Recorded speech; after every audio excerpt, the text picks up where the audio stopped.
PhD करून विद्यार्थी काय दिवे लावणार आहेत असा प्रश्न राज्याचे उपमुख्यमंत्री अजित पवार यांनी काल विधान परिषदेत केला। आता या प्रश्नाचं उत्तर त्यांना राज्यभरातून देण्यात येतंय।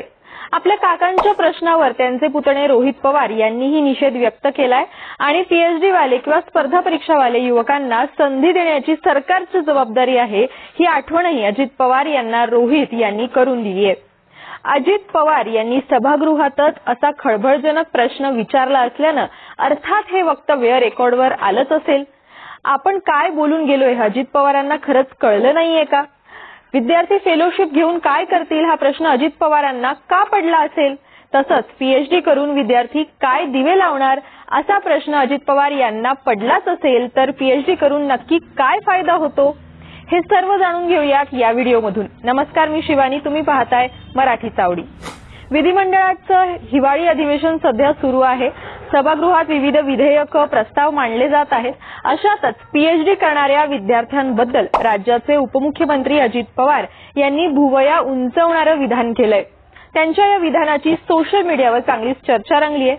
पीएचडी करून विद्यार्थी काय दिवे लावणार असा थेट प्रश्नच सभागृहात त्यांनी विचारला। प्रश्न विचारताच आजूबाजूचे सर्व नेते हसायला लागलेत। हा काय प्रश्न आहे म्हणून हसतच विचारू लागलेत। पण ऐन थंडीत राज्याचं वातावरण मात्र दादांच्या या प्रश्नानं तापवलंय। विशेषतः राज्यातल्या विद्यार्थी वर्गातून अजित पवार यांच्यावर सोशल मीडियावरून मोठी नाराजी व्यक्त केली जातीये। तर त्याचं झालं असं की सारथी, महाज्योती, बार्टी या संस्था ज्या आहेत त्या राज्यातल्या विद्यार्थ्यांना त्यांच्या शैक्षणिक उपलब्धीसाठी फेलोशिप उपलब्ध करून देत असतात। राज्य सरकारकडून त्या फेलोशिपसाठी त्यांना निधी मिळणे असतो। सारथीतर्फे राज्यातल्या मराठा विद्यार्थ्यांना पुरवण्यात येत असलेल्या सुविधांबाबत प्रश्नोत्तरांचा तास सुरू होता। काँग्रेस आमदार सतेज पाटील यांनी विधान परिषदेत सारथीच्या माध्यमातून फक्त 200 विद्यार्थ्यांना पीएचडी करण्यासाठी फेलोशिप दिली जात आहे, ही संख्या जी आहे ती वाढवण्यात यावी अशी मागणी केली। या मागणीपूर्वी सभागृहात अजित पवार बोलत होते। ते म्हणाले, सारथी, महाज्योती, बार्टी या संस्थांमध्ये आम्हाला पीएचडी करण्यासाठी ऍडमिशन द्या, शिष्यवृत्ती द्या अशी मागणी केली जात आहे। त्यांची संख्या इतकी वाढवली तर एवढ्या विद्यार्थ्यांना पीएचडी शिष्यवृत्ती देणं गरजेचं आहे का? अशी जी चर्चा आहे ती मंत्रिमंडळात झाली। त्यानंतर सारथीमध्ये 200 विद्यार्थ्यांना शिष्यवृत्ती आणि परदेशी शिक्षणासाठी 75 विद्यार्थ्यांना शिष्यवृत्ती दिली जाणार आहे अशी माहिती अजित पवार यांनी दिली। सतेज पाटील यांनी फेलोशिप देण्यात येणाऱ्या विद्यार्थ्यांच्या संख्येत वाढ करावी अशी मागणी करतात अजित पवार यांनी फेलोशिप घेऊन काय करणार आहेत असा लगेच प्रश्न भिरकावला। तेव्हा सतेज पाटील यांनी फेलोशिप घेऊन पीएचडी करतील असं उत्तर दिलं। त्यावर पुन्हा अजित पवारांनी प्रश्न केला की पीएचडी करून विद्यार्थी काय दिवे लावणार आहेत। आता या प्रश्नाचं उत्तर राज्यभरातून अजित पवार यांना दिलं जातंय। आता अजित पवार यांच्यावर टीका करण्यात येतेय हे खरं, पण तरी सुद्धा फेलोशिपचा गैरवापर होतच नाही हे ठामपणे कोणी सांगू शकत नाही। फेलोशिप मिळत राहणे हे कित्येक जण पगाराप्रमाणे समजतात। नोकरी मिळवायची म्हणूनही पीएचडीचा आधार घेतला जातो। पीएचडी करणाऱ्या विद्यार्थ्यांना जेन्युइनपणे संशोधन केलंय का हे बघणारी सक्षम यंत्रणा आपल्याकडे नाही। ही सुद्धा नाण्याची दुसरी बाजू आहेच। अजित पवार यांची प्रश्न करण्याची पद्धत आणि जागा चुकीची वाटत असली तरी सुद्धा प्रश्नातच तथ्य नाही असंही म्हणता येणार नाही। आता पुन्हा वळूयात अजित पवार यांच्या मूळ प्रश्नाकडे।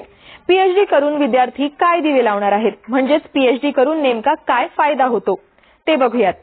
मेडिकल फील्डचा अभ्यास न करता डॉक्टरेटची उपमा नावापुढे हवी असेल तर आपला इंटरेस्ट असेल त्या क्षेत्रात पीएचडी करून डॉक्टरेटची उपाधी नावापुढे लावू शकतो। पीएचडीचा अभ्यास केल्यानंतर संबंधित क्षेत्रातले तुम्ही एक्सपर्ट मानले जाता। त्या क्षेत्राचा विशेष अभ्यास असल्यानं त्या क्षेत्रातल्या तज्ज्ञांमध्ये तुमचं नाव जोडलं जातं। पीएचडीचा अभ्यासक्रम पूर्ण करण्यासाठी आधी तुमच्याकडे कोणत्याही क्षेत्रातील मास्टर डिग्री असणं गरजेचं असतं। पीएचडी करताना देश विदेशात काम, संशोधन करण्याची संधी मिळू शकते। पीएचडी केल्यानंतर करिअरच्या चांगल्या संधी आणि मोठ्या पोस्टवर नोकरी सुद्धा मिळू शकते।